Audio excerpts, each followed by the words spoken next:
What's going on, everyone? Nick from Comic Culture here. Time for Nick at Night, my weekly comic book review show.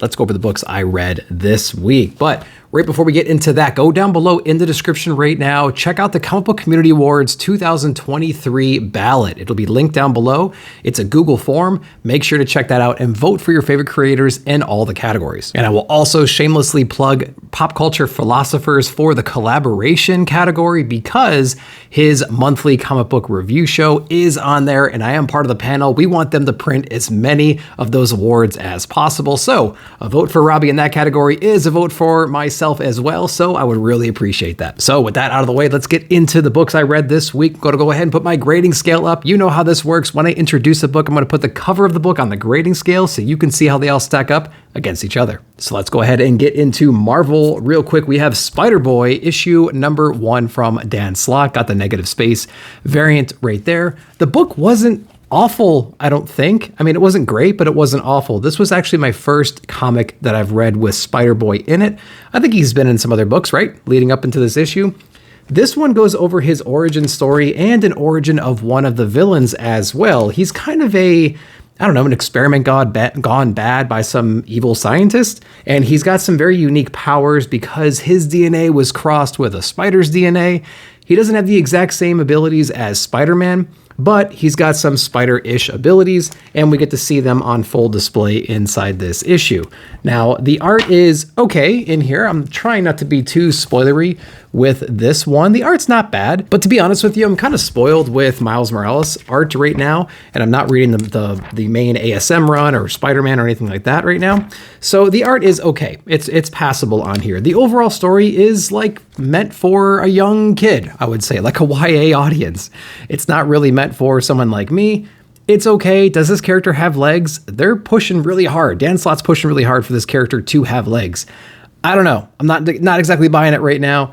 Spider-Boy number 1, did you guys read it? I want to know what your thoughts are. Ultimate Universe issue number 1, highly anticipated book from Jonathan Hickman. Now, I was really excited for this. Maybe a little less excited coming out of Ultimate Invasion that we had a little while ago, but it did set up a lot of the things that we're going to be seeing in these next few Marvel books, these new number 1s coming out in the Ultimate line. So if I were you, I would just get through Ultimate Invasion, to be honest with you. I would pay particular attention to the first couple of issues, the ones that explain what Maker's been up to in this new universe. He's kind of been molding this universe and eliminating a lot of superheroes that he knows from the main Marvel universe. So we do get to see the repercussions of those actions inside of this book. Now, a lot of the origin stories have been changed. I don't know what I want to show you, if I want to show you anything, but just know that a lot of the superheroes that we know and love, they don't exist, or maybe don't exist in the way that we know that they exist right now in the Marvel universe. And so we're kind of on this mission right now to create these alternate origin stories with them. So in doing that, you have a lot of cool variety and different people taking on the mantles of these superheroes. And I did like that a lot. It does feel more like a Hickman book than Ultimate Invasion did. So I will say that the tone is there, maybe at like 80%, maybe 85%, something like that. But it is going in interesting places. I'm excited for the next issue, whereas I wasn't so excited for Ultimate Invasion, and I'm excited for the other Ultimate books to be coming out.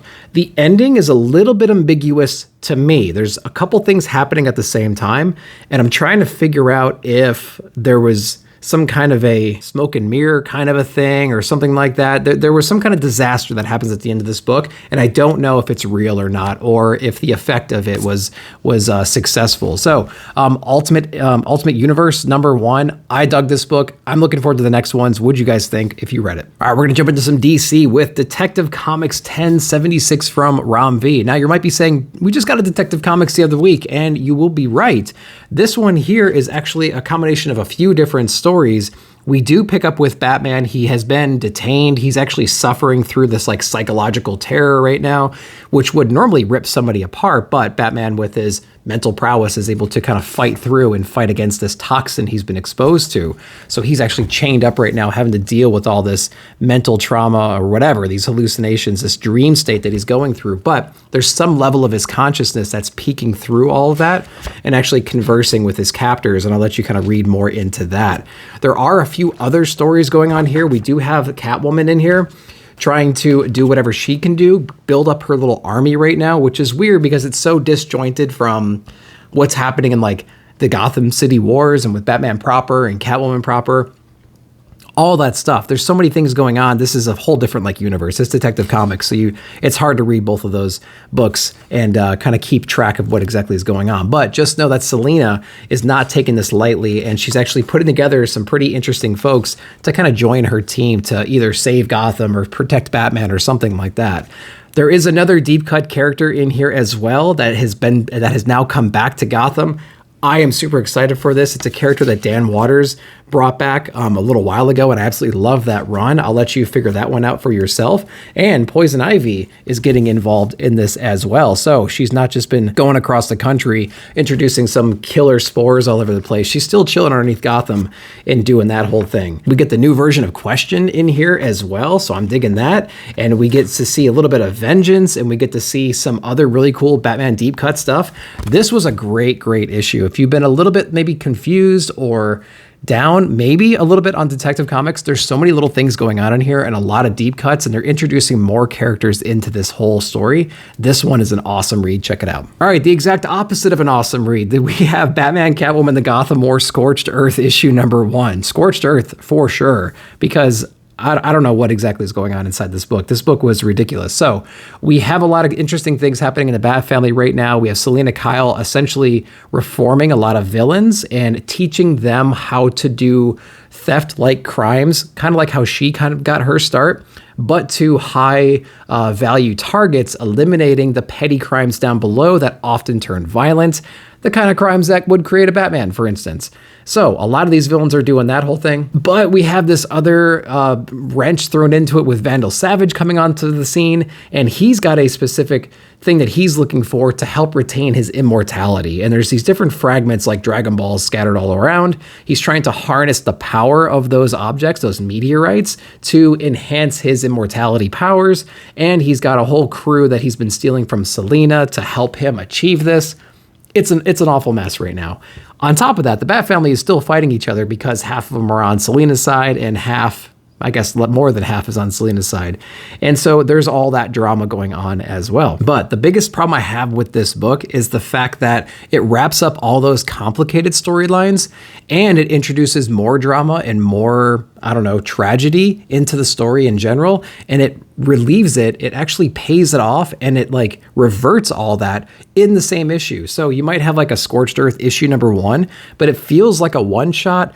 I don't know if they're going to have an issue #2 or if this was kind of a one-off kind of a thing. It says the shocking conclusion to the Gotham War, and man, it was handled very poorly, very abruptly. The art was awful in this book, and I just do not like anything going on in here. There was a lot of cool things happening in the story overall. I was interested in it, but the execution of the ending just did not do it for me. Gotham City Scorched Earth #1, not a great book, but I want to know what you thought of it. All right, unfortunately, we're going to do another book that just was not great this week. We have Supergirl Special issue #1. Now, amazing cover on here. I don't even know if you can see that through the glare and through the foil, but for some reason, people just do not know how to write Supergirl or Power Girl, for that matter, nowadays in comics. Now, say what you will about Tom King, but he did an amazing run on Woman of Tomorrow a couple of years ago, one of my favorite books of the year. But I feel like pretty much since then, no one's really known what to do with Supergirl. And I also saw this play out in Power Girl that came out. I think she had a special maybe, 2 months ago or something like that over the summer. Same exact thing, very throwaway story. It was also very similar to this, where her and Supergirl have this big beef that they just cannot get over. And that was basically all that we have going on here. The two of them complaining that the other one exists, and they kind of reconcile towards the end, and rather quickly too, which I didn't quite understand, although I didn't really understand their beef to begin with. There were a couple interesting things inside here, but the majority of this book was just not that great. It tried to give you some depth going back into Kara's origin story, but it's like, dude, we've been told that so many times that if we want to hear a way better version of her origin story, we'll just read Tom King's run and we'll get it in those pages. So this book was just not executed very well. I didn't really enjoy the art, although the art was okay. It has this weird border line to it, this boldness to the line in the hair that is, I don't know, it's okay, but it also really didn't do it for me. So for a special, for a #1, for this amazing cover, The story and everything inside of it was just not that great. All right, let's get into some indie books. We're going to start with Traveling to Mars issue number 9. I've absolutely been loving this series so far from Mark Russell. Great little homage cover right here. And Traveling to Mars has been an outstanding book. He's actually on Mars right now. He's been confronted by these other robots, these other Curiosity robots that have been stockpiling on Mars over the years because they just keep sending all these different robots to mine for minerals. And this one robot in particular was the robot that sent the signal back to Earth, alerting Earth of this gas or this mineral or whatever it is they're trying to discover to save Earth. So we actually get introduced to this robot, and we learn a very shocking thing in the previous issue at the end, that this robot essentially lied and there is no mineral, there is no gas that will save Earth. So this entire trip that we've been on so far, the entire trip that all the other corporations have set up and have blasted people out into space towards Earth to beat our main character here, that's all for naught. And we're trying to reconcile that and understand why that might be the case. What is the motivation of these rovers? What exactly is going on? And we get introduced to like the society, the home base, the world that these robots have set up while they're there and essentially have been discarded on Mars. And of course, in classic Mark Russell fashion, we have this correlation between the robot's experience that has become kind of sentient on Mars and our main character. So there's some interesting correlations you can draw from there, and it kind of gives him the motivation to assist them, even though they're not really alive. They're alive in their own way. So it is really cool to see the story continue, to see these little twists and turns. Magnificent read. If you haven't read this yet, give it another couple of months. Buy the trade. It'll be well worth it. Traveling to Mars is one of my favorite books out right now. The next indie book we read this week was Blowtorch Bad Roads issue number 1. Finally got my hands on a copy here. Pretty interesting book. Black and white art in here, very well done. There are some moments where I really would have wished it was in color because there's a lot of cool things happening, but I will say that most of the story takes place at night, so it's actually a creative choice that worked really well, I think, in this particular story. But I would love, when we get our powers back and everything, I would love to see a little bit of splash color in here just to make a lot of things pop. I think that would be really cool. So we have a member of Chess, I assume. I have not been able to read some of the other books that might have been tied into this or set up this character. He is on the road right now, and of course he gets into a sticky situation where he's actually kidnapped by these extremely dangerous drug and gun smugglers that are pretty well known throughout the country. Of course, this turns into a escape. There's a lot of backstabbing and some really twisted like family dynamics in here, which I thought was interesting. And I've never seen that kind of a thing before, so props to the guys there. And I will say, tons of action. This main bad guy gives me like Negan vibes, and I really love that kind of stuff in Walking Dead. The character himself is like an ultra prepared, very well trained dude. He's not really afraid of anything, but he's in a hell of a situation towards the end of the book. So I am looking forward to getting issue number 2, seeing what's going on. Not a bad read. I want to see some color in these, hopefully, because this dude's got some cool power sets. I mean, look how badass that cover is right there. So if we're going to head in this direction, give me some of that fire, man. Give me some of that. So yeah, dude, pretty cool issue so far. Check out Bad Roads, number 1. All right, Dark Horse Comics, Usagi Yojimbo. We have Ice and Snow, part 2 of 5. First off, that homage cover, killer cover to Usagi's first appearance. Absolutely love that. So we're actually continuing right now with, I think the bad guy's name, this guy on the cover is Jai or Jei. Spell that out for me down below in the comments if you don't mind. So there's a pretty cool thing going on right here where he's infiltrated this gang and he's taken out their leader. So it's like a keep what you kill kind of a situation. And him and this other demented like demon that's part of his little old crew are eating this like cannibalized soup. So they're sitting there eating it in front of everybody else, just making everybody go sick. And so they're just really setting the stage about how twisted and tormented this guy actually is.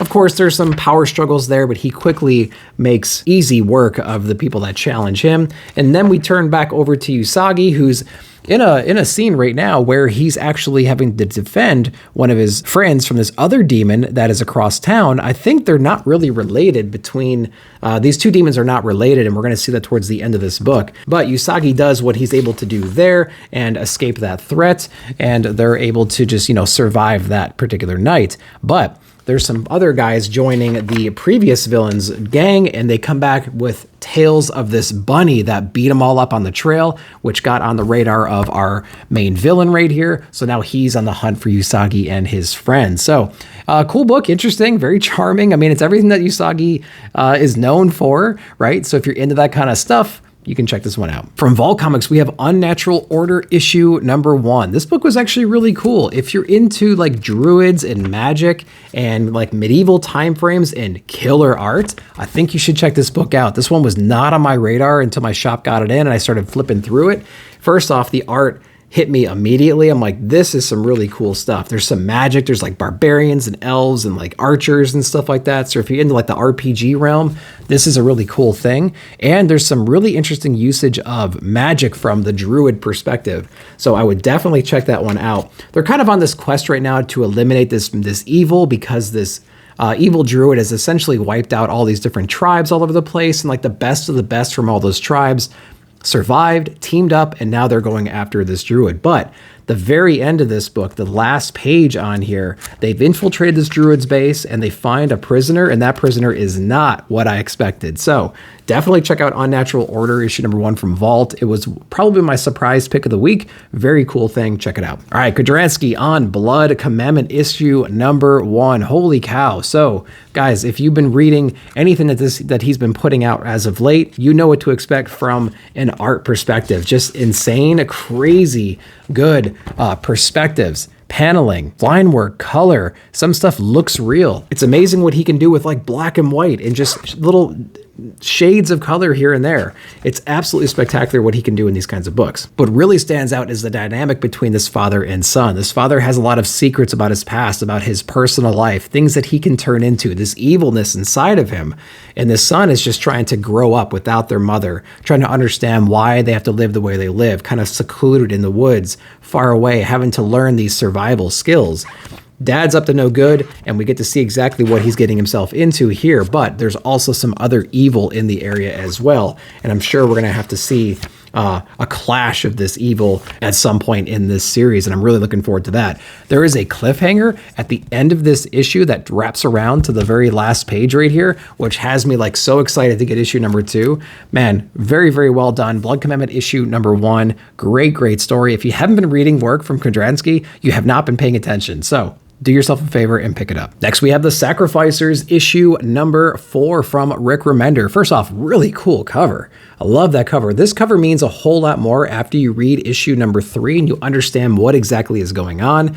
You can imply what's happening inside of this cover with all these different people, basically inside these big glasses that these royal people are drinking from, and you learn exactly what that's all about in issue number 3. Issue number 4 touches back with our party that's going on with all these different gods that are coming together to celebrate the anniversary or the sacrifice that the lower life forms are giving to them. We see exactly what this concoction gives them in return for their sacrifice. So we get this cool page where we see the effects of this potion that they drink and the effects on each of them individually, and I thought that was handled very well. And so there's also some bad blood because somebody developed this methodology in order to keep this reign happening, and maybe they're not exactly as happy as we are led to believe. And so we're going to be exploring that a little bit more. And I believe last time I checked, the sacrifice went a little bit wrong as well. So I'm wondering what the long-term ramifications of that is going to be. And so we have a lot to explore in the next issue of Sacrificers. Really, really cool book. Amazing artwork. Great writing. Check this one out. All right, Tony S. Daniels on Edenwood, issue number 1. This one came out, I think, a week or 2 ago, so I'm just reviewing it now. I finally got my hands on a copy. And this book was really interesting. I think he learned a lot sitting with Scott Snyder for Noctera because it has a lot of similar vibes. The story is completely different, but the vibe and the feel seems the same to me.